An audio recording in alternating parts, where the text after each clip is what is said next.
சூப்பரான 5 டிவிடெண்ட் ஸ்டாக்ஸை பற்றி பார்க்க போகிறோம். இந்த 5 கம்பெனியும் பிஸ்னஸ் குரோத்தில் ரொம்ப சூப்பராகவே இருக்காங்க. அதுவும் இல்லாமல் அவங்க கொடுக்கக்கூடிய டிவிடெண்ட் அமௌண்ட்டை வருஷம் அதிகமாக்கிக்கிட்டே இருக்காங்க. இதில் நிறைய ஸ்டாக்கு அதோட ஹையில் இருந்து 52 வீக் லோ பக்கத்தில் வந்து ட்ரேட் ஆகிட்டு இருக்கு. இதுலேயும் நிறைய கம்பெனி நமக்கு தெரிஞ்ச கம்பெனியாக தான் இருக்கும். ஆல்ரெடி இந்த கம்பெனியில் நிறைய பேர் முதலீடு வந்து பண்ணிக்கிட்டு தான் இருப்பீங்க. டிவிடெண்ட்டுக்காக ஒரு கம்பெனியில் முதலீடு பண்ணும்போது எப்படிலாம் முதலீடு பண்ணலாம், என்னென்ன ரேஷியோ பார்க்கணும், எந்த மாதிரிலாம் ஸ்டாக்கை வாங்கணும் அப்படிங்கிறத ஒவ்வொரு கம்பெனி பார்க்கும் போதும் ஒவ்வொரு டிப்ஸாக சொல்லியிருக்கேன். அதை கேளுங்க, கண்டிப்பாக உங்களுக்கு ரொம்ப யூஸ்ஃபுல்லாகவே இருக்கும். ஃபஸ்ட்டு கம்பெனி நம்ம எல்லாத்துக்கும் தெரிஞ்ச கம்பெனி ஐடிசி லிமிடெட் தான். இந்த கம்பெனியில் நிறைய பேர் பார்த்தீங்கன்னா தெரிஞ்சோ தெரியாமலோ இல்லை நிறைய பேர் சொல்லி இதில் ஆல்ரெடி முதலீடு வந்து பண்ணியிருக்காங்க. இவங்களோட பிஸ்னஸ் பொறுத்த வரைக்கும் சிகரெட்டில் இருக்காங்க. கிட்டத்தட்ட நம்ம இந்தியாவில் சிகரெட் மார்க்கெட் வந்து பார்த்தீங்கன்னா 80% மார்க்கெட் ஷேர் இந்த கம்பெனி கிட்ட தான் இருக்குது. அதாவது 100 சிகரெட்டு ஒரு நாளைக்கு விற்கிறாங்க அப்படின்னா 80 சிகரெட்டு இந்த கம்பெனியோட சிகரெட்டாக தான் வந்து இருக்குது. அதுவும் இல்லாமல் எஃப்எம்சிஜி இப்போ வந்து பார்த்தீங்கன்னா ஸ்டார்ட் பண்ணி போயிட்டு தான் இருக்குது. அடுத்தது paper boards, paper and packing பிஸ்னஸில் இருக்காங்க. கிளாஸ்மேட் நோட் புக் வந்து பார்த்தீங்கன்னா இவங்களோட பிராண்டு தான். அதுக்கு அடுத்தது அக்ரி பிஸ்னஸில் இருந்துக்கிட்டு தான் இருக்காங்க. இந்தியாவோட மிகப்பெரிய கம்பெனி, ரொம்ப சூப்பரான ஒரு கம்பெனியும் கூட. சிகரெட் அப்படிங்கிறது பார்த்தீங்கன்னா ஒரு அடிக்ஷன், அதாவது ஹியூமன் அடிக்ஷனு. ஒரு தடவை அடிக்ட் ஆகிட்டாங்க அப்படின்னா அதிலிருந்து வெளியே வர்றது வந்து பார்த்தீங்கன்னா ரொம்ப கஷ்டம். நம்ம கவர்மெண்ட்டும் சிகரெட்டுக்கு நிறைய டேக்ஸ் போட்டுக்கிட்டு தான் இருக்காங்க. சிகரெட் ரேட்டு வந்து பார்த்தீங்கன்னா இன்க்ரீஸ் ஆகிட்டே தான் போயிட்டு இருக்கு. இருந்தாலும் நிறைய பேர் வந்து பார்த்தீங்கன்னா சிகரெட் இன்னும் குடிச்சிக்கிட்டு தான் இருக்காங்க. அவ்வளவு சீக்கிரம் நம்ம ஹியூமன் அடிக்ஷன் வந்து பார்த்தீங்கன்னா வெளியே வந்து வர முடியாது. அப்படி பார்க்கும்போது இவங்களோட சிகரெட் பிஸ்னஸ் அப்படின்னு பார்த்தீங்கன்னா லாஸ்ட் வரைக்கும் யாரெல்லாம் சிகரெட் குடிச்சிட்டு இருக்காங்களோ அது வரைக்கும் இந்த பிஸ்னஸ் வந்து பார்த்தீங்கன்னா இருந்துக்கிட்டு தான் இருக்கும். அதே மாதிரி இவங்க எஃப்எம்சிஜி பிஸ்னஸில் இருந்துகிட்டு தான் இருக்காங்க. எஃப்எம்சிஜி ப்ராடக்ட்டில் வந்து பார்த்தீங்கன்னா நம்ம எல்லாத்துக்கும் தெரிஞ்ச ஆஷீர்வாத் கோதுமை மாவு இவங்களோட பிராண்டு தான். அடுத்து வந்து பார்த்தீங்கன்னா பிங்கோ இருக்குது. அதாவது லேஸ் பாக்கெட்டை மாதிரி பிங்கோவும் நம்ம வந்து பார்த்தீங்கன்னா 5 ரூபா 10 ரூபாய்க்கு வாங்கி சாப்பிட்டுட்டு இருப்போம். அதுவும் இவங்களோட தான். யுப்பி நூடுல்ஸு இவங்களோட தான். கேன்டிமேனோ இவங்களோட தான். இந்த மாதிரி நிறைய பிராண்ட் வந்து பார்த்தீங்கன்னா இவங்களுக்கு வந்து இருக்குது. நமக்கே தெரியாதுங்க இதெல்லாம் ஐடிசி பிராண்டா அப்படின்ற மாதிரி. அந்த அளவுக்கு பார்த்தீங்கன்னா நிறைய பிராண்டு இவங்க வந்து வச்சுருக்காங்க. இப்போதைக்கு இவங்களுக்கு லாபம் அப்படின்னு வந்து பார்த்தீங்கன்னா சிகரெட்லேருந்து அதிகமாக வரனால இவங்க முடிஞ்ச அளவுக்கு எஃப்எம்சிஜிக்கு வந்து மாறிக்கிட்டு இருக்காங்க. கம்பெனியை பொறுத்த வரைக்கும் சூப்பரான ஒரு கம்பெனி. பிஸ்னஸும் வந்து பார்த்தீங்கன்னா அடுத்த 20 to 30 வருஷம் வந்து இருக்கும். அதனால் இந்த கம்பெனியை நம்ம வந்து சூஸ் பண்ணிக்கலாம். கரண்ட் ப்ரைஸ் வந்து பார்த்தீங்கன்னா 323 ரூபாய்க்கு வந்து ட்ரேட் ஆகிட்டு இருக்கு. ஆனால் லாஸ்ட் 5 வருஷத்தில் வெறும் 53% தான் இந்த ஸ்டாக்கோட ப்ரைஸ் வந்து இன்க்ரீஸ் ஆகிட்டு இருக்கு. கிட்டத்தட்ட 530 ரூபாய்க்குலாம் போணுச்சு. இப்போ 323 ரூபாய்க்கு வந்து ட்ரேட் ஆகிட்டு இருக்கு. மார்க்கெட் கேப்பை பொறுத்த வரைக்கும் 4 லட்சம் கோடிக்கு மேலே வந்து இருக்குது. ரொம்ப பெரிய கம்பெனி. ஸ்டாக்கோட பி ரேஷியோ வந்து பார்த்தீங்கன்னா 20 தான் இருக்குது. இண்டஸ்ட்ரி பி ரேஷியோ 42 இருக்குது. புக் வேல்யூ வந்து பார்த்தீங்கன்னா 56 ரூபாயில் வந்து இருக்குது. இன்டென்சிக் வேல்யூ 336 ரூபாயில் இருக்குது. இப்போ இந்த ஸ்டாக்கோட ப்ரைஸ் இன்டென்சிக் வேல்யூ விட கம்மியாக வந்திருக்கு. பிஇஜி ரேஷியோ வந்து பார்த்தீங்கன்னா 2.20 இருக்குது. ஆக்சுவலாக இந்த பிஜி ரேஷியோ 2க்கு கீழே இருந்தால் கொஞ்சம் நல்லா இருக்கும் அப்படின்ற மாதிரி வச்சுக்கலாம். இப்போதைக்கு 2க்கு மேலே இருக்குது. மேபி இப்போ மார்க்கெட் வந்து கீழே போயிட்டு இருக்கனால இந்த ஸ்டாக்கோட ப்ரைஸ் இன்னும் கீழே போயிட்டு பிஜி ரேஷியோலாம் 2க்கு கீழே வந்துச்சுன்னா ரொம்ப நல்லாவே இருக்கும். அடுத்தது ஆர்ஓசி 36% மேலே இருக்குது. ஆர்ஓஇ 27% மேலே வச்சிருக்காங்க. ஆர்ஓஐசி 63% மேலே இருக்குது. ஓபிஎம் வந்து பார்த்தீங்கன்னா 33% மேலே இருக்குது. சூப்பரான ஒரு பர்சன்டேஜ் இது எல்லாமே. டிவிடெண்ட் பேட் ரேஷியோ பொறுத்த வரைக்கும் 51.7% இருக்குது. அதாவது இவங்களுக்கு 100 ரூபாய் டிவிடெண்ட் ப்ராஃபிட் கிடைக்குது அப்படின்னா அதில் டிவிடெண்டாக வந்து பார்த்தீங்கன்னா 50 ரூபா 70 பைசா வந்து டிவிடெண்ட் வந்து கொடுத்துட்டு இருக்காங்க. அப்படின்னா ஃபியூச்சரில் இவங்க டிவிடெண்ட் பேட் ரேஷியோவை 70% 80% அப்படின்ற மாதிரி இன்க்ரீஸ் பண்ணும்போது நம்மளுக்கு டிவிடெண்ட் ஈல்டு அப்படின்னு பார்த்தீங்கன்னா ரொம்ப அதிகமாக கிடைக்கும். அதனால் மேக்ஸிமம் நம்ம டிவிடெண்ட்டுக்காக ஒரு ஸ்டாக்கில் வந்து முதலீடு பண்ணும்போது டிவிடெண்ட் பேட் ரேஷியோ மினிமம் ஒரு 60% கீழே இருக்க மாதிரி நம்ம வாங்கிட்டோம் அப்படின்னா ஃபியூச்சரில் இந்த டிவிடெண்ட் அமௌண்ட் வந்து பார்த்தீங்கன்னா அதிகமாக கிடைக்கிறது நிறைய வாய்ப்பு இருக்குது. ஏன்னா ஒவ்வொரு கம்பெனி பாலிசி படி அவங்க டிவிடெண்ட்டு எங்கள் லாபத்துலேருந்து இவ்வளவு நாங்கள் பர்சன்டேஜ் வந்து தரோம் அப்படின்ற மாதிரி அவங்க சொல்லிடுவாங்க. அவங்க லாபம் அதிகமாக ப்ளஸ் டிவிடெண்ட் பேட் ரேஷியோ அவங்க அதிகமாக்கினாங்கன்னா டிவிடெண்ட் அப்படிங்கிறது ஃபியூச்சரில் ரொம்ப அதிகமாகவே வரும். டெப்ட் ஈக்விட்டி 0.01 இருக்காங்க. அதே மாதிரி ப்ரைஸ் டு புக் வேல்யூ பார்க்கும்போது 5.70 வந்து இருக்காங்க. ஓவராலாக இந்த பர்சன்டேஜ் பார்க்கும்போது இந்த ஸ்டாக்கோட ப்ரைஸ் இப்போதும் பார்த்தீங்கன்னா நார்மலாக வந்து ட்ரேட் ஆகிட்டு இருக்கு. சேல்ஸ் growth பொறுத்த வரைக்கும் லாஸ்ட் 5 வருஷத்தில் 9%, ப்ராஃபிட் growth வந்து பார்த்தீங்கன்னா 5% வந்து இருக்குது. ஆக்சுவலாக இந்த ஐடிஸில் என்ன பிரச்சனைனா இந்த சேல்ஸ் growth ப்ராஃபிட் growth தான் ரொம்ப கம்மியாக இருக்குது. அதே மாதிரி ஸ்டாக்கோட ப்ரைஸை வச்சு பார்க்கும்போது லாஸ்ட் 5 வருஷத்தில் 11%, அதாவது 5 வருஷத்துக்கு முன்னாடி இந்த ஸ்டாக்கில் ஒருத்தர் முதலீடு பண்ணியிருந்தா கூட வருஷம் வெறும் 11% தான் இந்த ஸ்டாக்கோட ப்ரைஸ் பார்த்தீங்கன்னா அதிகமாகிட்டே இருந்திருக்கும். இது 10 வருஷத்துக்கு முன்னாடி ஒருத்தர் வாங்கியிருந்தா கூட வருஷம் பார்த்தீங்கன்னா 5% தான் இந்த ஸ்டாக்கோட ப்ரைஸ் வந்து அதிகமாகிட்டு இருக்கும். ரிட்டர்ன் ஈக்விட்டி வந்து பார்த்தீங்கன்னா கிட்டத்தட்ட 26% வந்து இருக்குது. இதில் நிறைய பேர் என்ன நினைப்பாங்கன்னா, இல்லை இது வந்து சூப்பரான கம்பெனி, இதை விட அதிகமான லாபம் கொடுத்துருக்கும் அப்படின்ற மாதிரி வச்சுட்டு இருப்பீங்க. அப்பெல்லாம் கிடையாதுங்க. இதான் வந்து ரியல் டேட்டா. இருந்தாலும் நம்ம இந்த ஸ்டாக் வந்து பார்த்தீங்கன்னா டிவிடெண்டுக்காக தான் வந்து சூஸ் பண்ணியிருக்கோம். மினிமம் டிவிடெண்ட் ஈல்டு வந்து பார்த்தீங்கன்னா 4.5% மேலே இருக்குது. வருஷத்துக்கு இவங்க 2 தடவை பார்த்தீங்கன்னா டிவிடெண்ட் வந்து கொடுத்துட்டு இருக்காங்க. 2025ல் 2வது மாதம் ₹6.50 5வது மாதம் ₹7.85 வந்து கொடுத்துருக்காங்க. டோட்டலாக ஒரு ஷேருக்கு 2025ல் ₹14.35 டிவிடெண்ட் வந்து கொடுத்துருக்காங்க. கரண்ட் ப்ரைஸ் வச்சு பார்க்கும்போது டிவிடெண்ட் ஈல்டு 4.4%ல் இருக்குது. அதே மாதிரி இந்த டிவிடெண்ட் அமௌண்ட் வந்து பார்த்தீங்கன்னா 2024 இதோட கம்மியாக கொடுத்துருப்பாங்க. அதாவது இயர் ஆன் இயர் இவங்களோட டிவிடெண்ட் அமௌண்ட் அப்படிங்கிறது வந்து அதிகமாகிட்டே இருக்குது. இப்போ இந்த ஸ்டாக்கோட ப்ரைஸ் ₹540 வாங்கினதை விட இப்போ வெறும் ₹320 ₹330 தான் ட்ரேட் ஆகிட்டு இருக்கனால இப்போ வாங்குறவங்களுக்கு டிவிடெண்ட் ஈல்டு நல்லாவே வந்து வரும். இதில் நம்ம எப்படி கம்பேர் பண்ணக்கூடாதுன்னா, வெறும் 4% தான் டிவிடெண்ட் ஈல்டா, அப்போ நம்ம வந்து கம்பேர் வந்து பண்ணக்கூடாதுங்க எப்பயுமே. ஏன்னா நம்ம இன்வெஸ்ட்மெண்ட் பண்ணியிருக்க அமௌண்ட்டுக்கு இதுக்கு வந்து கம்பேர் பண்ணி பார்ப்பாங்க. இதில் தான் நிறைய பேர் வந்து தப்பு பண்ணிட்டு இருக்காங்க. அப்படி பார்க்காம ஃபியூச்சரில் நமக்கு எவ்வளவு டிவிடெண்ட் கிடைக்கும் அப்படின்ற மாதிரி வந்து பார்க்கணும். எக்ஸாம்பிளுக்கு ₹300 தான் இப்போ வந்து பார்த்தீங்கன்னா டிவிடெண்ட் ஈல்டு 4.4% தான் இருக்கும். இதுவே ஒரு 7-8 வருஷத்துக்கு முன்னெல்லாம் ஐடிஸ் பார்த்தீங்கன்னா ₹100 ₹120 கிடச்சிது. அப்போ வாங்கியிருந்தாங்கன்னா இப்போ டிவிடெண்ட் ஈல்டு 14% மேலே வந்து இருக்கும். அப்படி தான் நம்ம வந்து யோசிக்கணும். இந்த பாயிண்ட் என்ன போக போக வந்து பார்த்தீங்கன்னா பார்க்கலாம். அடுத்தது நேஷனல் ஹைவே இன்ஃப்ரா ட்ரஸ்ட்டு. இந்த கம்பெனி வந்து பார்த்தீங்கன்னா அசட் மேனேஜ்மெண்ட் கம்பெனி இருக்காங்க. அதாவது வந்து பார்த்தீங்கன்னா ஒரு ட்ரஸ்ட்டு தான். இவங்களுக்கு கீழே நிறைய அசட் இருக்கும். அது வந்து பார்த்தீங்கன்னா வாடகைக்கோ இல்லை லீஸுக்கோ விட்டு அதில் இருந்து வர பணத்தை நமக்கு வந்து பார்த்தீங்கன்னா டிவிடெண்டாக வந்து தருவாங்க. இந்த கம்பெனி வந்து பார்த்தீங்கன்னா பர்டிகுலர் நேஷனல் ஹைவேஸில் வந்து இருக்காங்க. அதாவது இப்போ நம்ம நேஷனல் ஹைவேல ட்ராவல் பண்ணும்போது டோல் பூத்லாம் வரும். அந்த டோல் பூத்தில் நம்ம கொடுக்குற காசு தான் வந்து பார்த்தீங்கன்னா இவங்களுக்கு ப்ராஃபிட்டாக கிடச்சிட்டு இருக்கும். இவங்களோட ஒர்க்கு என்ன அப்படின்னா, அந்த நேஷனல் ஹைவே அந்த ரோடு இருக்குல்ல, அது வந்து பார்த்தீங்கன்னா ரோடு வந்து போடுறது, அது வந்து மெயின்டைன் பண்ணுறது, மேனேஜ் பண்ணுறது எல்லாருக்கும் பண்ணிகிட்டு இருக்காங்க. இந்த மாதிரி ஹைவே ரோட்ஸ் வந்து பார்த்தீங்கன்னா இப்போ நம்ம இந்தியாவில் நல்ல ஒரு க்ரோத்தில் இருக்குது. ஏன்னா இப்போ ஒரு 5 வருஷத்துக்கு முன்னாடி 10 வருஷத்துக்கு முன்னாடி வந்து பார்க்கும்போது நம்ம தமிழ்நாட்டிலேயே நிறைய ரோடு வந்து பார்த்திங்கன்னா சிங்கிள் ரோடாக தான் இருந்துச்சு. இப்போ வந்து பாருங்கள் எல்லாமே டபுள் ரோடாக மாறிக்கிட்டு இருக்குது. அதே மாதிரி 4 ரோடாக வந்து மாறிக்கிட்டே இருக்குது. அப்போனா நம்ம இந்தியாவோட க்ரோத் வந்து நல்லா அதிகமாகிட்டே இருக்குது ஹைவேல அப்படின்ற மாதிரி அர்த்தம். அதே மாதிரி இந்த கம்பெனி க்ரோத்தும் வந்து பார்த்திங்கன்னா ரொம்ப வந்து இன்க்ரீஸ் ஆகிட்டே தான் இருக்குது. இன்னும் போக போக இந்த ஹைவே ரோடு வந்து பார்த்தீங்கன்னா அதிகமாகிட்டே தான் இருக்கும். எக்ஸாம்பிளுக்கு முன்னெல்லாம் வந்து பார்த்தீங்கன்னா நம்ம சென்னை டு கன்னியாகுமரி அப்படிங்கிறது ஒரே ஒரு ரோடு மட்டும் தான் ஹைவே ரோடு இருக்கும். அதுக்கப்புறம் இப்போ வந்து பார்த்தீங்கன்னா நிறைய ஊருக்கெலாம் வந்து பார்த்தீங்கன்னா நிறைய வந்து பைபாஸ் இந்த ஹைவேலாம் கொண்டு வர ஆரம்பிச்சிட்டாங்க.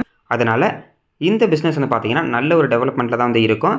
இந்த ஸ்டாக்கோட ப்ரைஸ் ₹151 வந்து ட்ரேட் ஆகிட்டு இருக்கு.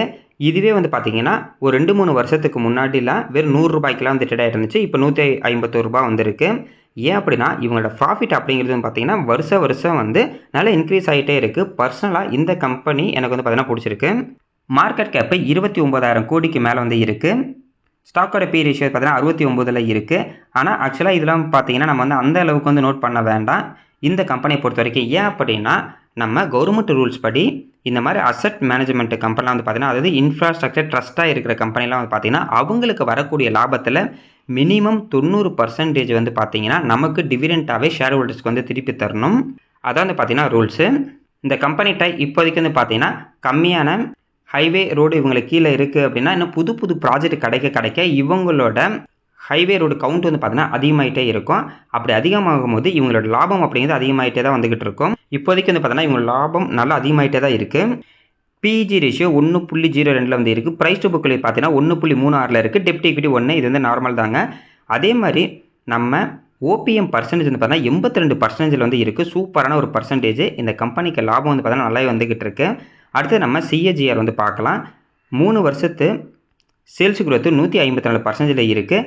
இதுவே ப்ராஃபிட் குரோத் பார்த்தீங்கன்னா 68% இருக்குது. இந்த சேல்ஸ் குரோத் ப்ராஃபிட் குரோத் வந்து பார்த்தீங்கன்னா மற்ற அசட் மேனேஜ்மெண்ட் கம்பெனி, அதாவது இந்த ட்ரஸ்ட்டு செக்மெண்ட்டில் இருக்கக்கூடிய கம்பெனி வந்து கம்பேர் பண்ணும்போது இந்த கம்பெனியோட க்ரோத் அப்படிங்கிறது ரொம்ப நல்லாவே இருக்குது. ரிட்டர்ன் ஈக்விட்டி வந்து பார்த்தீங்கன்னா 2% இருக்குது. இது வந்து நார்மல் தான். அதேமாதிரி ஸ்டாக் ப்ரைஸை பொறுத்த வரைக்கும் இப்போ வந்து பார்த்தீங்கன்னா ₹100 இருந்துச்சு. இப்போ ₹151 இருக்குது. நல்ல ஒரு ப்ராஃபிட்டு. அடுத்தது இவங்க வந்து பார்த்தீங்கன்னா டிவிடெண்ட் வந்து வருஷத்துக்கு 5 தடவை இப்போ வந்து கொடுத்துட்ருக்காங்க. 2வது மாதம், 3வது மாதம், 6வது மாதம், 8வது மாதம், 11வது மாதம். லாஸ்ட்டு ஒரு வருஷத்தில் 2025 பார்த்தீங்கன்னா ஒரு ஷேருக்கு ₹9.49 வந்து பார்த்தீங்கன்னா டிவிடெண்டாக வந்து கொடுத்துருக்காங்க. இப்போதைக்கு கரண்ட் ப்ரைஸ் வச்சு பார்க்கும்போது டிவிடெண்ட் ஈல்டு 6.2% இருக்குது. இதுக்கு முன்னாடி வந்து பார்த்தீங்கன்னா ₹100 வந்து ட்ரேட் ஆகிட்டு இருந்துச்சு. மேபி ₹100 இந்த ஸ்டாக் யாராவது வாங்கியிருந்தாங்கன்னா இப்போ அவங்களோட டிவிடெண்ட் ஈல்டு 9.49% இருக்கும். இதே குரோத்தில் இருந்தாங்கன்னா இப்போ ₹159 இருக்கலாம், 151 இந்த மாதிரி இருக்கும். அடுத்த ஒரு 5 to 10 வருஷம் பார்க்கும்போது இது மேபி ₹500 600 கூட வந்து போகலாம். அப்போ வந்து பார்த்தீங்கன்னா அதோட கரண்ட் ப்ரைஸ் வச்சு பார்க்கும்போது டிவிடெண்ட் ஈல்டு வந்து பார்த்தீங்கன்னா 6%ல் வந்து இருக்கும். இருந்தாலுமே இப்போ யாராவது ரூ. 100 150 இருக்கும்போது வாங்கிட்டாங்கன்னா அதே 5 to 10 வருஷம் கழிச்சு பார்க்கும்போது டிவிடெண்ட் ஈல்டு அப்படிங்கிறது 30 to 40% மேலே வந்து இருக்கும். இதுதாங்க டிவிடெண்டோட பவரு. அடுத்தது பவர் கிரிட் கார்பரேஷன். இவங்க வந்து பார்த்தீங்கன்னா பவர் செக்டரில் இருக்காங்க. பவர் ஜெனரேஷன் டிஸ்ட்ரிபியூஷன் பிஸ்னஸில் இருக்காங்க. இந்தியாவோட மிகப்பெரிய கம்பெனி பவர் ஜெனரேஷன் டிஸ்ட்ரிபியூஷனில். இவங்க வந்து பார்த்தீங்கன்னா கவர்மெண்ட் கம்பெனி தான். பர்டிகுலராக இந்த கம்பெனி வந்து பார்த்தீங்கன்னா ஹை வோல்டேஜ் டிரான்ஸ்மிஷன் லைனாக இவங்ககிட்ட இருக்குது. இவங்க வந்து பார்த்தீங்கன்னா பல்காக பவரை வந்து ஒரு இடத்துலேருந்து இன்னொரு இடத்துக்கு வந்து ட்ரான்ஸ்ஃபர் வந்து பண்ணிகிட்டு இருக்காங்க. அதுவும் இல்லாமல் இந்தியாவோட மிகப்பெரிய கம்பெனி பவர் டிரான்ஸ்மிஷன் வந்து பண்ணுறதுல பவர் செக்டரை பொறுத்த வரைக்கும் சூப்பரான ஒரு கம்பெனி இந்த கம்பெனி. அதுவும் இல்லாமல் பவர் செக்டர் அப்படிங்கிறது கடைசி வரைக்கும் இருந்துட்டு தாங்க இருக்கும். அதாவது கடைசி வரைக்கும் நம்ம கரண்ட் வந்து யூஸ் பண்ணிக்கிட்டு தான் இருப்போம். அதனால் இந்த பிஸ்னஸை பொறுத்த வரைக்கும் கடைசி வரைக்கும் நம்ம வந்து பார்த்தீங்கன்னா அதிகமாகிட்டே தான் இருக்கும். அதுவும் இல்லாமல் நம்ம நாளுக்கு நாள் அதிகமாக டிஜிட்டலாக மாறிக்கிட்டு இருக்கோம். அதுவும் இல்லாமல் ஈவிலாம் வந்துருச்சு. அதனால் பவர் கன்சப்ஷன் அப்படிங்கிறது பார்த்தீங்கன்னா அதிகமாக தான் இருக்கும். அதாவது பவர் செக்டர் அப்படிங்கிறதும் கண்டிப்பாக இதுக்கப்புறம் வந்து பார்த்தீங்கன்னா நல்ல ஒரு குரூத்தில் இருக்கும். கடைசி வரைக்கும் நம்ம பவர் வந்து இருக்கிறனால இந்த கம்பெனி கடைசி வரைக்கும் இருந்துகிட்டு தான் இருக்கும். கரண்ட் பிரைஸ் ₹253 வந்து ட்ரேட் ஆகிட்டு இருக்கு. லாஸ்ட் 5 வருஷத்தில் 132% இந்த ஸ்டாக்கோட பிரைஸ் வந்து இன்க்ரீஸ் ஆகிருக்கு. இந்த ஸ்டாக்கும் பார்த்தீங்கன்னா நல்ல ஒரு ஹை போனாங்க. அதுக்கப்புறம் இப்போ வந்து கம்மியாகிட்டாங்க. மார்க்கெட் கேப்பு 2,36,000 கோடிக்கு மேலே இருக்குது. ஸ்டாக்கோட பி ரேஷியோ 15 இருக்குது. இண்டஸ்ட்ரி பி ரேஷியோ கரெக்டாக 15 இருக்குது. புக் வேல்யூ ₹106, இன்டென்சிக் வேல்யூ ₹146 வந்து இருக்குது. ஆர்ஓசி 12%, ஆர்ஓஇ 17%, ஆர்ஓஐசி 13%, ஓபிஎம் 82% இருக்குது. பிஜி ரேஷியோ பார்த்தீங்கன்னா 5.61 இருக்குது. பிஜி ரேஷியோ இப்போ வந்து பார்த்தீங்கன்னா கொஞ்சம் அதிகமாக இருக்குது. மேபி அடுத்த தடவை ரிசல்ட்டு கொஞ்சம் நல்லா கொடுத்தாங்கன்னா பிஜி ரேஷியோ கொஞ்சம் கம்மியாகிறதுக்கு வந்து வாய்ப்பு இருக்குது. அடுத்து டெப்ட் ஈக்விட்டி 1.37. இது வந்து பார்த்தீங்கன்னா நார்மல் தான். மேக்ஸிமம் பவர் செக்டருடைய கம்பெனி டெப்ட் ஈக்விட்டி கொஞ்சம் அதிகமாக தான் வந்து இருக்கும். ஏன்னா இன்வெஸ்ட்மெண்ட் வந்து பார்த்தீங்கன்னா பவர் செக்டரை பொறுத்தவரைக்கும் ரொம்ப அதிகம். ரிட்டர்ன் அப்படிங்கிறது பொறுமையாக கொஞ்சம் கொஞ்சமாக தான் வரும். ப்ரைஸ் டு புக் வேல்யூ பார்த்தீங்கன்னா 2.39 வந்து இருக்குது. ஓவராலாக இந்த ரேஷியோ வச்சு பார்க்கும்போது இந்த ஸ்டாக் வந்து பார்த்தீங்கன்னா நார்மலான வேல்யூஷன் தான் இப்போ வந்து ட்ரேட் ஆகிட்டு இருக்கு. அதே மாதிரி இந்த கம்பெனியோட சேல்ஸ் குரோத் ப்ராஃபிட் குரோத் பார்த்தீங்கன்னா கொஞ்சம் கம்மியாக தான் இருக்கும். லாஸ்ட் 5 வருஷத்தில் சேல்ஸ் குரோத் 4%, ப்ராஃபிட் குரோத் பார்த்தீங்கன்னா 9% வந்து இருக்குது. ஸ்டாக்கோட ப்ரைஸை பொறுத்த வரைக்கும் லாஸ்ட் 5 வருஷத்தில் 19%. இதுவே ஒரு வருஷத்துக்கு முன்னாடி வாங்கியிருந்தா கூட இப்போதைக்கு 14% நெகட்டிவ் தான் இருக்கும். ரிட்டர்ன் ஈக்விட்டி வந்து பார்த்தீங்கன்னா 18% வந்து இருக்குது. இவங்க வருஷத்துக்கு 3 தடவை வந்து டிவிடெண்ட் கொடுத்துட்ருக்காங்க. 2வது மாதம், 8வது மாதம், 11வது மாதம். 2025 ஒரு ஷேருக்கு ₹9 டிவிடெண்ட் வந்து கொடுத்துருக்காங்க. அதேமாதிரி டிவிடெண்ட் ஈல்டு கரண்ட் ப்ரைஸ் வச்சு பார்க்கும்போது 3.5% வந்து இருக்குது. இதுவே அந்த 2022, 2021 வந்து பார்த்தீங்கன்னா வெறும் ₹100 அந்த ஸ்டாக் இருந்துச்சு. அப்போலாம் யாராவது வாங்கியிருந்தா இப்போ வந்து பார்த்தீங்கன்னா 9%க்கு மேலே இவங்க டிவிடெண்ட் ஈல்டு வந்து இருக்கும். சூப்பரான ஒரு கம்பெனி. அடுத்தது பவர் ஃபைனான்ஸ் கார்பரேஷன் லிமிடெட். இவங்க வந்து பார்த்தீங்கன்னா பவர் செக்டரில் தான் இருக்காங்க. பவர் செக்டர் இருக்கக்கூடிய கம்பெனிக்கு இவங்க வந்து பார்த்தீங்கன்னா ஃபைனான்ஸ் வந்து கொடுத்துக்கிட்டு இருக்காங்க. சூப்பரான ஒரு கம்பெனி. அதுவும் இல்லாமல் பவர் செக்டர் வந்து பார்த்தீங்கன்னா முன்ன சொன்ன மாதிரி நல்ல குரோத்தில் தான் எப்பயும் வந்து பார்த்தீங்கன்னா இருந்துக்கிட்டே இருக்கும். இவங்களை பொறுத்த வரைக்கும் இவங்க வந்து பார்த்தீங்கன்னா லோனாகவும் தருவாங்க. இல்லைனா இவங்ககிட்ட வந்து பார்த்தீங்கன்னா கேரண்டி வந்து கொடுத்துட்ருப்பாங்க. டிஃபர்டு பேமெண்ட் கேரண்டியோ லெட்டர் ஆஃப் கம்ஃபர்ட் அப்படிங்கிற கேரண்டியும் இவங்க பார்த்தீங்கன்னா கொடுத்துட்ருக்காங்க. லோனை பொறுத்த வரைக்கும் ரினியூவபிள் எனர்ஜிக்கு இவங்க பார்த்தீங்கன்னா லோன் வந்து கொடுத்துட்ருக்காங்க. அதுக்கப்புறம் பவர் டிரான்ஸ்மிஷன் டிஸ்ட்ரிபியூஷன் எல்லாத்துக்கும் இவங்க வந்து பார்த்தீங்கன்னா லோன் வந்து கொடுத்துட்ருக்காங்க. கிட்டத்தட்ட நம்ம இந்தியாவில் இன்ஸ்டால் ஆகிருக்க ரினியூவபிள் எனர்ஜியில் 25% பிஎஃப்சி வந்து பார்த்தீங்கன்னா சப்போர்ட் வந்து பண்ணியிருக்காங்க. இந்த கம்பெனி பார்த்தீங்கன்னா நல்ல ஒரு குரோத்தில் தான் இருக்கும். எந்த அளவுக்கு இன்னும் நம்ம பவர் செக்டர் வந்து நல்ல குரோத்தில் இருக்காங்களோ இந்த கம்பெனி குரோத்தும் வந்து பார்த்தீங்கன்னா இருக்க தான் போகுது. கரண்ட் ப்ரைஸ் ₹358 வந்து ட்ரேட் ஆகிட்டு இருக்கு. கிட்டத்தட்ட இந்த ஸ்டாக்கோட ப்ரைஸ்லாம் 550 570க்கு மேலாம் போணுச்சு. இப்போ வெறும் ₹358 வந்து ட்ரேட் ஆகிட்டு இருக்கு. மார்க்கெட் கேப்பை பொறுத்த வரைக்கும் 1,18,000 கோடிக்கு மேலே வந்துருக்கு. ஸ்டாக்கோட பி ரேஷியோ வந்து பார்த்தீங்கன்னா 4.78 இருக்குது. இண்டஸ்ட்ரி பி ரேஷியோ 19 வந்து இருக்குது. புக் வேல்யூ ₹385 இருக்குது. இன்டென்சிக் வேல்யூ ₹879 இருக்குது. இப்போ இந்த கரண்ட் ப்ரைஸ் வந்து பார்த்தீங்கன்னா புக் வேல்யூக்கும் இன்டென்சிக் வேல்யூக்கும் கம்மியாக வந்துருச்சு. இதுக்கு முன்னாடி அதிகமாக இருந்தாங்க, இப்போ வந்து கம்மியாயிட்டாங்க. பிஜி ரேஷியோ 0.27 இருக்குது. ஆர்ஓசி 9%க்கு மேலே இருக்குது. ஆர்ஓஇ 21%க்கு மேலே இருக்குது. ஆர்ஓஐசி வந்து பார்த்தீங்கன்னா 9.73% வந்து இருக்குது. ஓபிஎம் 96% வந்து இருக்குது. டெப்ட் ஈக்விட்டி 7.88 இருக்காங்க. இது வந்து பார்த்தீங்கன்னா ஃபைனான்ஸ் கம்பெனி அப்படிங்கிறனால டெப்ட் ஈக்விட்டி எப்போ அதிகமாக தான் இருப்பாங்க. ப்ரைஸ் டு புக் வேல்யூ பார்க்கும்போது 0.93 இருக்குது. ஓவரால் இந்த ரேஷியோ வச்சு பார்க்கும்போது இந்த ஸ்டாக்கோட ப்ரைஸ் புக் வேல்யூ விடவும் கம்மியாக இருக்குது. இன்டென்சிக் வேல்யூவும் விட கம்மியாக இருக்குது. அதே மாதிரி சேல்ஸ் குரோத்தை பொறுத்த வரைக்கும் லாஸ்ட் 5 வருஷத்தில் 11%, ப்ராஃபிட் குரோத் வந்து பார்த்தீங்கன்னா 26%, ஸ்டாக்கோட ப்ரைஸை பொறுத்த வரைக்கும் லாஸ்ட் 5 வருஷத்தில் 31%. 5 வருஷத்துக்கு முன்னாடி முதலீடு பண்ணியிருந்தால் கூட வருஷம் 31% வந்து அதிகமாக இருக்கும். ரிட்டர்ன் ஈக்விட்டி வந்து பார்த்தீங்கன்னா 21% வந்து இருக்குது. இந்த ஸ்டாக்கு வருஷத்துக்கு வந்து பார்த்தீங்கன்னா 5 தடவை வந்து டிவிடெண்ட் வந்து கொடுத்துட்ருக்காங்க. 2வது மாதம், 3வது மாதம், 6வது மாதம், 8வது மாதம், 11வது மாதம், அடுத்த மாதம் டிவிடெண்ட் வரதுக்கு நிறைய வாய்ப்பு இருக்குது. 2025 ஒரு ஷேருக்கு ₹16.40 டிவிடெண்ட் வந்து கொடுத்துருக்காங்க. டிவிடெண்ட் ஈல்டு வந்து பார்த்தீங்கன்னா 4.5%. சூப்பரான ஒரு கம்பெனி, நல்ல ஒரு குரோத்தில் இருக்கக்கூடிய கம்பெனி. எந்த அளவுக்கு இந்த ஸ்டாக்லாம் வந்து பார்த்தீங்கன்னா ரொம்ப கீழே வந்து நம்ம வாங்குகிறோம் அப்படின்னா நமக்கு அதிகமான டிவிடெண்ட் அப்படிங்கிறது பார்த்தீங்கன்னா கிடைக்கும். நல்ல ஒரு வாய்ப்பாக இருக்குது. அடுத்தது REC லிமிடெட். இவங்களும் வந்து பார்த்தீங்கன்னா பவர் செக்டரில் தான் இருக்காங்க. இதுக்கு முன்னாடி பார்த்த PFC தான் இந்த கம்பெனியோட பேரண்ட் கம்பெனியாக இருக்காங்க. இவங்க வந்து பார்த்தீங்கன்னா பவர் செக்டர் இருக்கக்கூடிய ஃபுல் வேல்யூ செயினுக்கும் இவங்க லோன் வந்து கொடுத்துட்டு இருக்காங்க. பவர் இன்ஃப்ராஸ்ட்ரக்சர் டெவலப்மெண்ட்டு பிளான்ட்டு போகிறதுனால சரி, இல்லை டிரான்ஸ்மிஷன் பண்ணுறதா இருந்தாலும் சரி, எல்லா கம்பெனிக்கும் இவங்க வந்து பார்த்தீங்கன்னா லோன் வந்து கொடுத்துட்ருக்காங்க. சூப்பரான ஒரு கம்பெனி. அது இல்லாமல் பவர் செக்டர் அப்படிங்கிறது முன்ன சொன்ன மாதிரி நல்ல ஒரு குரோத்தில் தான் வந்து இருக்கும். கரண்ட் பிரைஸ் ₹362 வந்து ட்ரேட் ஆகிட்டு இருக்கு. மார்க்கெட் கேப் 95,000 கோடிக்கு மேலே வந்து இருக்கு. ஸ்டாக்கோட பி ரேஷியோ 5.51 இருக்குது. இன்ட்ரெஸ்ட் பி ரேஷியோ 19 வந்து இருக்காங்க. Book value ₹317. ROC 9% மேலே இருக்குது. ROE 21% மேலே இருக்குது. ROIC 725% மேலே இருக்குது. OPM 96% இருக்குது. இன்டென்சிக் வேல்யூ பாருங்கள் 831 வந்து இருக்குது. அதே மாதிரி புக் வேல்யூ ₹317 இருக்குது. பிஜி ரேஷியோ 0.33 இருக்காங்க. இவங்க டிவிடெண்ட் பேட் ரேஷியோ வெறும் 29.8% தான். இப்படி டிவிடெண்ட் பேட் ரேஷியோ 29 இருந்தே டிவிடெண்ட் ஈல்டு வந்து பார்த்தீங்கன்னா கிட்டத்தட்ட 5% இருக்குது. இந்த PFCயும் அப்படி தான், REC லிமிடெடும் அப்படி தான். ஃபியூச்சரில் இவங்க 2 பேருமே இந்த பேட் ரேஷியோ அதிகமாக்கும் போது இன்னமும் அதிகமாக டிவிடெண்ட் நம்மளுக்கு கிடைக்கும். டெப்ட் ஈக்விட்டி 6.18 வந்து இருக்குது. ப்ரைஸ் டு புக் வேல்யூ பார்த்தீங்கன்னா 1.14 வந்து இருக்காங்க. சேல்ஸ் குரோத்தை பொறுத்த வரைக்கும் 13%, ப்ராஃபிட் குரோத் வந்து பார்த்தீங்கன்னா 26% இருக்குது. ஸ்டாக்கோட ப்ரைஸை பொறுத்த வரைக்கும் லாஸ்ட் 5 வருஷத்தில் 28% இருக்குது. ஆவரேஜாக 28% வந்து அதிகமாக இருக்குது. ரிட்டர்ன் ஈக்விட்டி வந்து பார்த்தீங்கன்னா கிட்டத்தட்ட 21% வந்து இருக்குது. சூப்பரான ஒரு பர்சன்டேஜ் இது எல்லாமே. இவங்களும் வருஷத்துக்கு 5 தடவை வந்து பார்த்தீங்கன்னா டிவிடெண்ட் கொடுத்துட்ருக்காங்க. 2வது மாதம், 3வது மாதம், 8வது மாதம், அதுக்கடுத்து 10வது மாதம். லாஸ்ட்டு ஒரு வருஷத்தில், அதாவது 2025 வந்து பார்க்கும்போது இந்த கம்பெனி ஒரு ஷேருக்கு ₹19.70 டிவிடெண்டாக கொடுத்துருக்காங்க. Dividend yield 5.4%. சூப்பரான ஒரு பர்சன்டேஜுங்க. சூப்பரான ஒரு கம்பெனி. இந்த 5 கம்பெனி வந்து பார்த்தீங்கன்னா சூப்பரான கம்பெனி தான். நீங்கள் இந்த 5 கம்பெனியை அனலைஸ் வந்து பண்ணுங்கள். உங்களுக்கு ஓகே அப்படின்னா நீங்கள் வந்து பார்த்தீங்கன்னா இது ஒரு ஆப்ஷன் வந்து எடுத்துக்கலாம். இந்த மாதிரி நிறைய கம்பெனி இருக்குது. அதே மாதிரி டிவிடெண்ட்டுக்காக நம்ம வந்து முதலீடு வந்து பண்ணும்போது ஷார்ட் டேர்மில் ஸ்டாக்கோட ப்ரைஸ் கீழே போகுது மேலே போகுது அதெல்லாம் நம்ம வந்து யோசிக்க வேணாம். எந்த அளவுக்கு ஸ்டாக்கோட ப்ரைஸ் கீழே வந்து வாங்குறோமோ அந்த அளவுக்கு நம்ம டிவிடெண்ட் ஈல்டு வந்து பார்த்தீங்கன்னா அதிகமாக இருக்கும். அதனால் இந்த மாதிரி ஸ்டாக்கோட ப்ரைஸை நம்ம வந்து வாங்கிட்டோம், அதுக்கப்புறம் கீழே போகுது அப்படின்னா அது வந்து நல்ல ஒரு வாய்ப்பாக வந்து பார்த்துட்டு முடிஞ்ச அளவுக்கு உண்டியலில் காசு போடுற மாதிரி நம்ம வந்து பார்த்தோன்னா கொஞ்சம் கொஞ்சமாக ஒரு ஸ்டாக் 2 ஸ்டாக் கூட நம்ம வந்து அக்குமுலேட் பண்ணுறதான வந்து பண்ணிக்கலாம். ஃபியூச்சரில் அதிகமான டிவிடெண்ட் வந்து பார்த்தீங்கன்னா நம்மளுக்கு கிடைக்கும். பார்க்கலாங்க. இந்த மாதிரி நிறைய கம்பெனி இருக்குது. நம்ம அடுத்தடுத்த வீட்டில் இருந்து பார்க்கலாம்.